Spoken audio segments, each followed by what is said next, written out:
Bienvenidos nuevamente al curso básico de PAP de Biología. El día de hoy vamos a trabajar la continuación de la taxonomía con el reino fungi. Es conveniente recomendarles que vean las clases anteriores de taxonomía, en donde ya trabajamos los dominios, el reino Archaeobacteria, el reino Bacteria y el reino Protista. Vamos a trabajar entonces el reino fungi. Cuando hablamos del reino fungi, lo primero que nosotros pensamos es en hongos. Entonces, como podemos notar nosotros en nuestra diapositiva, existe una diversidad de hongos que principalmente los observamos en los días lluviosos. Vamos a ver algunas características. El reino fungi está conformado principalmente por células eucariotas. Existen dentro de este reino organismos unicelulares y pluricelulares. El reino fungi está conformado por individuos que tienen características especiales como heterótrofos. Recordemos que heterótrofos significa que no son capaces de fabricar su propio alimento, que necesitan obtener el alimento de otro individuo. Ese alimento lo pueden obtener de diferentes formas. Una de ellas es llamar a los hongos saprobiontes. Saprobiontes significa que son capaces de desintegrar a toda la materia que ellos necesiten para poder obtener su alimento.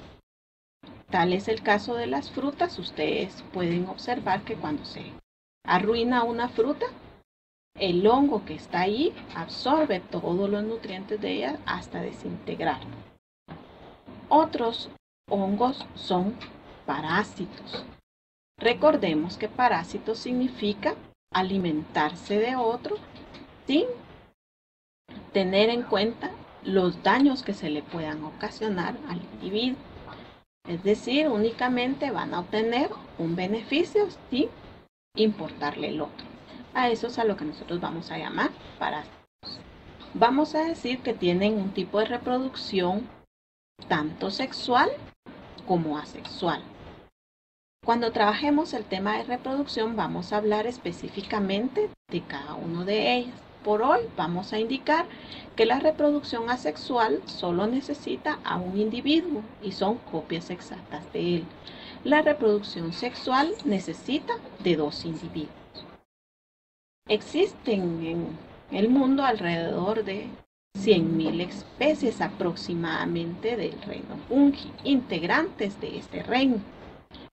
Cabe mencionar que en el reino fungi, vuelvo a repetir, existen organismos unicelulares y pluricelulares, pero todas las células que se encuentran en ellos vamos a decir que son eucariotas. La anatomía de un hongo, que son los integrantes de este reino, cuando nosotros nos dicen fungi, rápido decimos el reino de los hongos. En realidad, la parte estructural de este individuo se encuentra aquí. Esto es el cuerpo del hongo y a eso se le llama micelio vegetativo.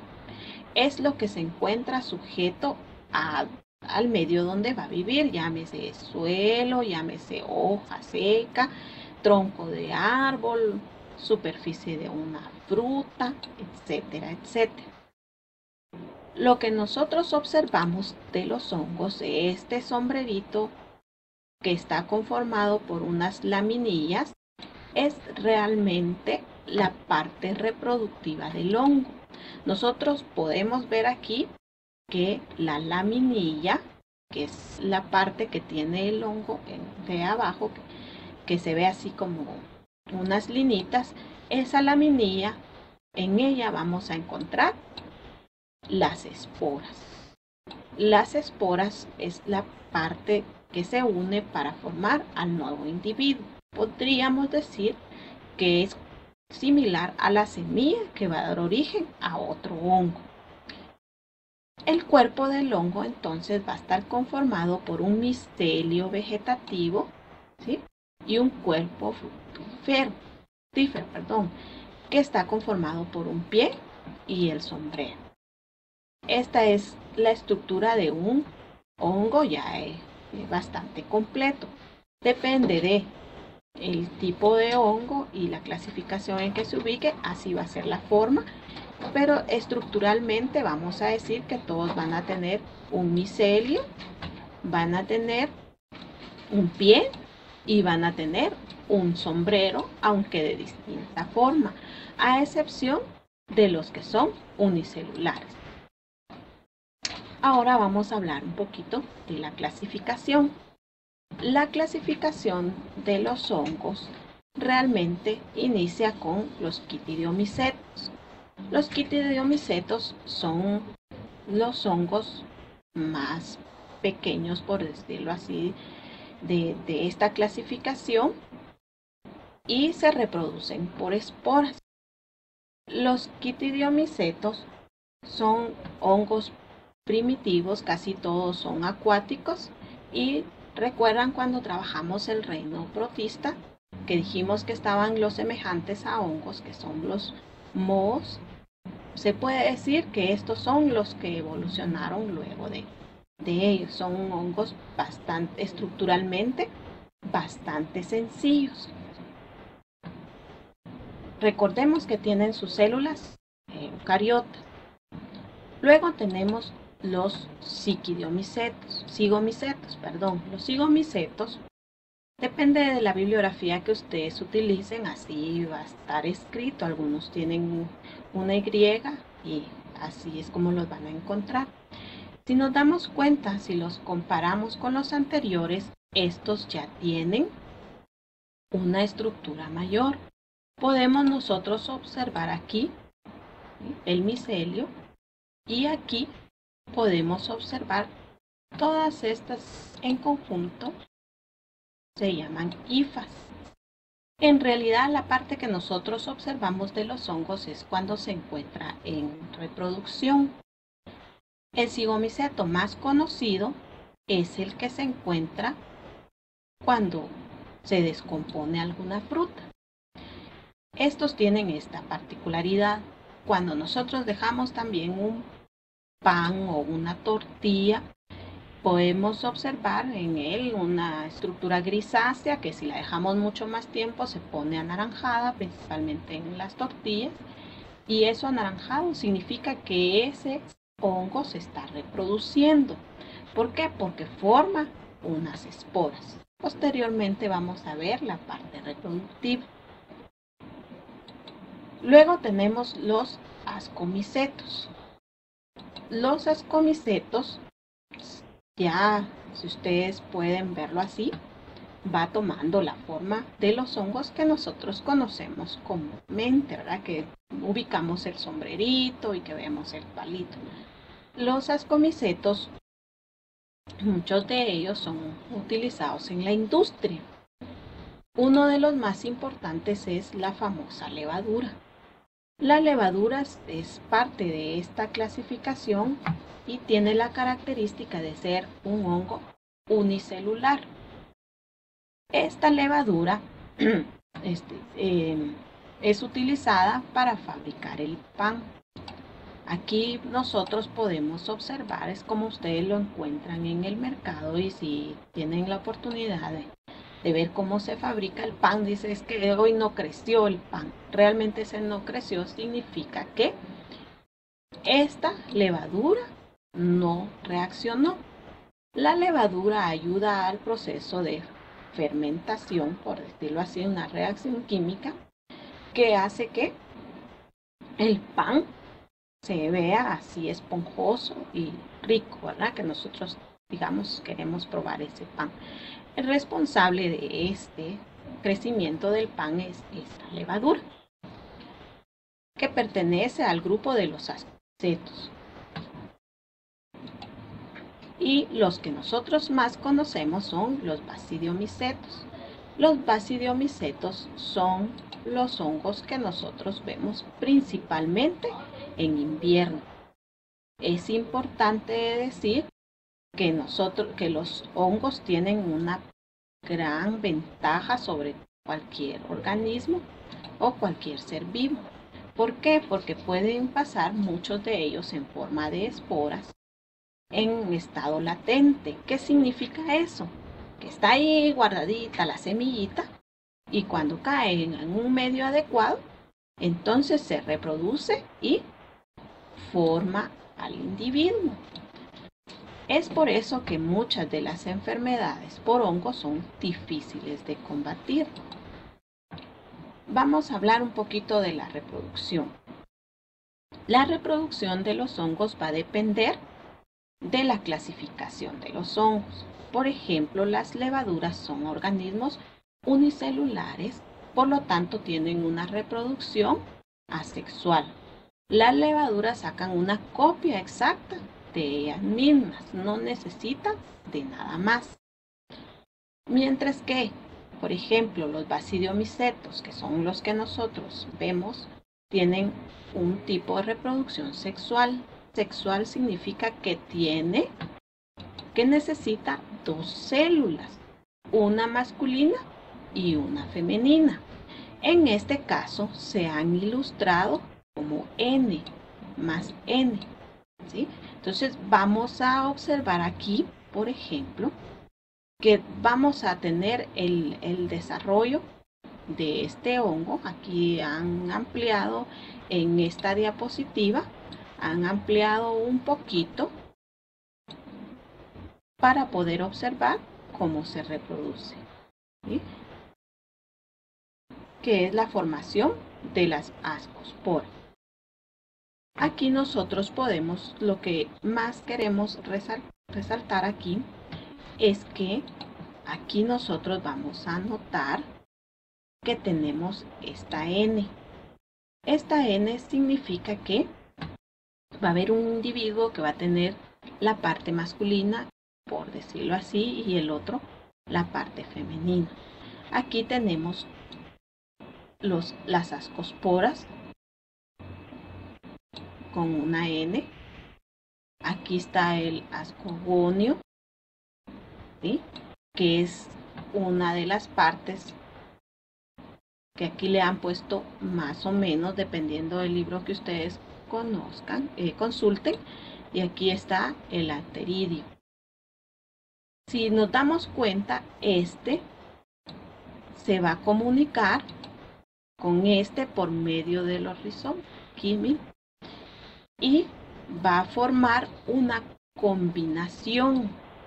Esta combinación es el contacto de dos células diferentes, es lo que vamos a llamar una reproducción sexual. Y aquí ya se obtiene un nuevo individuo, tal y como inició aquí, ¿sí? Entonces, este va a dar lugar al cuerpo del hongo que nosotros observamos aquí. Recordemos que cuando vemos el sombrerito, ese sombrerito significa que ese hongo está en etapa reproductiva. ¿Cuál es la utilidad de los hongos? En realidad, la utilidad de este reino es impresionante. Anteriormente, en los cursos de ciencias se nos decía los hongos son descomponedores. Realmente el término es desintegradores. ¿Qué significa eso? Significa que, por ejemplo, algunos se van a encargar de esta materia que está alrededor. Es una materia muerta, rica en sustancias orgánicas que las plantas que nosotros observamos aquí necesitan. Entonces, los hongos son capaces de desintegrar, por eso se llaman saprobiontes, desintegran esta materia haciéndola útil para las plantas. Posteriormente, la planta, por medio de la raíz, asimila todo lo que le es útil y que se encuentra a su alrededor gracias a los hongos. Por eso dice, algunos se encargan de descomponer la materia orgánica. permitiéndole el reciclaje de los nutrientes en el ecosistema. Por ejemplo, aquí nosotros observamos esta plantita. Esta plantita está a un costado. Vamos a suponer que aquí vamos a observar un árbol. Ese árbol va a botar hojas. Esas hojas necesitan ser desintegradas porque son materia orgánica. Entonces los hongos que nosotros observamos aquí las desintegran y la planta la utiliza. Otra de las funciones es que los hongos establecen relaciones simbióticas. ¿Qué significa simbióticas? Simbióticas es un tipo de relación en el que dos individuos que están juntos se benefician. Eso significa que uno da una parte y el otro también. Y si los separamos, obviamente no van a poder subsistir. Un ejemplo bien común de una relación simbiótica es el famoso pez payaso, que habita en la anémona. Su piel no le hace daño a la anémona, mientras que a otros individuos sí. Entonces él se protege dentro de la anémona y como lleva alimento, los residuos que quedan, la anémona lo aprovecha. Eso es una relación simbiótica. ¿Qué pasa si le ocurre algo al pez payaso?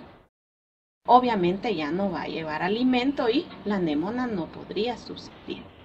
Algo así es la relación de estos hongos. Esa relación, un ejemplo claro de ellos, es los líquenes. Un ejemplo de líquen es el que nosotros podemos observar aquí, que es la asociación de un alga con un hongo.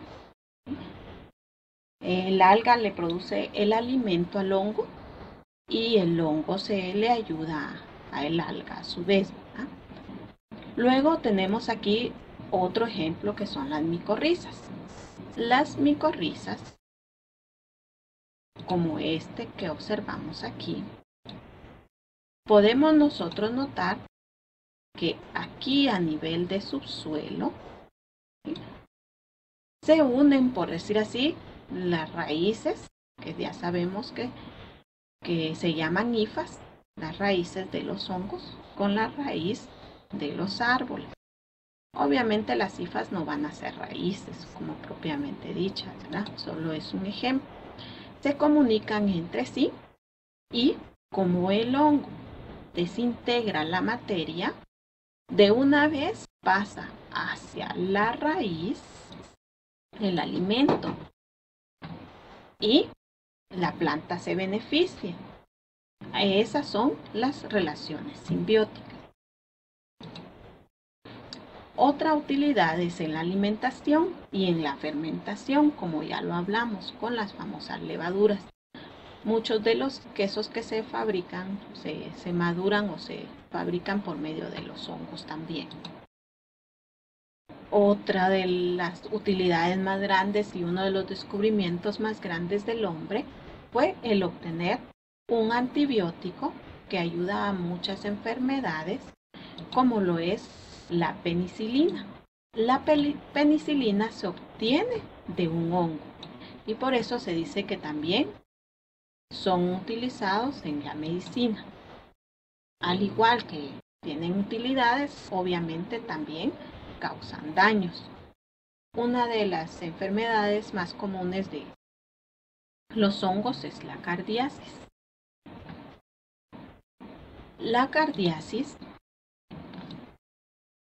es una infección en la piel y se conoce frecuentemente como la dermatitis del pañal.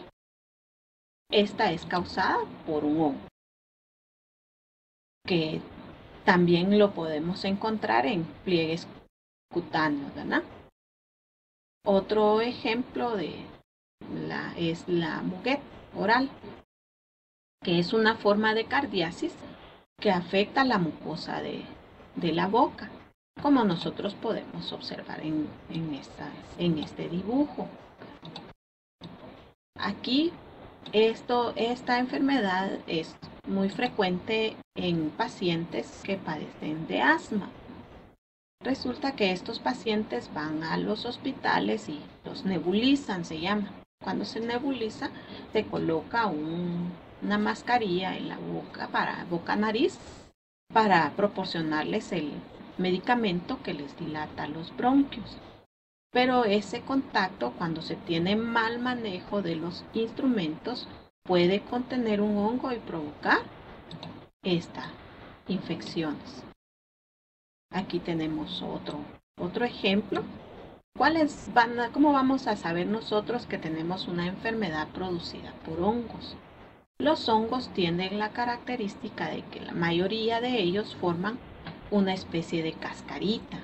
Y por eso cuando el médico nos ve, dice, ese es un hongo, porque se ve ahí la cascarita. Otro ejemplo es la dermatopitosis e infección de la piel por mohos o dermatofitos. Pueden ocurrir en áreas cálidas y en húmedas de la piel. Nosotros podemos observar aquí, esto es bastante común en los individuos y es un hongo que lo provoca. Y como les repito, son difíciles de combatir. ¿Por qué? Porque tienen la capacidad de formar esporas y las esporas pueden permanecer en estado latente y surgir cuando el medio se los permita, ¿verdad? Aquí tenemos otro ejemplo. ¿Sí? Esto se da muy frecuentemente también en pacientes diabéticos. ¿Cuándo vamos a ser propensos a contaminarnos con hongos? Muchas de las enfermedades, repito, se pueden prevenir tomando en cuenta muchas medidas higiénicas. Por ejemplo, el usar sandalias cuando se va a utilizar baños que no son el nuestro. Los zapatos son personales, ¿no? Que préstame tus zapatos. Es un alto índice de contagio. Además, las calcetas, la toalla, cuando vamos a lugares turísticos, tanta es la emoción que muchas veces no nos preocupamos por tomar medidas preventivas que nos pueden evitar tener este tipo de enfermedades que, aparte de que son incómodas, como esta, requieren de un tratamiento muy específico y que muchos de los medicamentos, por ejemplo, para combatir estas famosas uñas, muchos de ellos son dañinos para el hígado y entonces se necesita de estar haciendo controles de hígado y requiere, no se quitan con que echémosle una pomadita y ya. La mayoría de ellos son bastante resistentes, entonces es importante que nosotros usemos las medidas preventivas y no tengamos este tipo de situación, ¿ah? Entonces, esto es lo que trabajamos del reino fungi.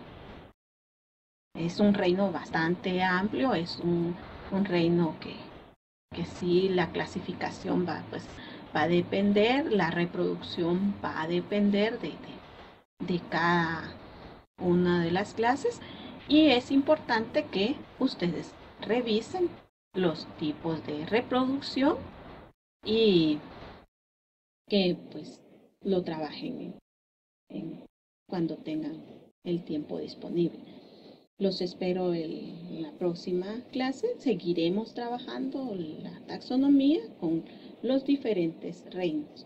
Ya trabajamos el reino Archaeobacteria, el reino Eubacteria, el reino Protista, el reino Fungi, los cuales tienen las ideas generales, invitándolos a ustedes a que se informen un poquito más, estudien un poquito más de los temas en los libros de biología básica y posteriormente trabajaremos los siguientes reinos. Muchas gracias por su atención y hasta la próxima.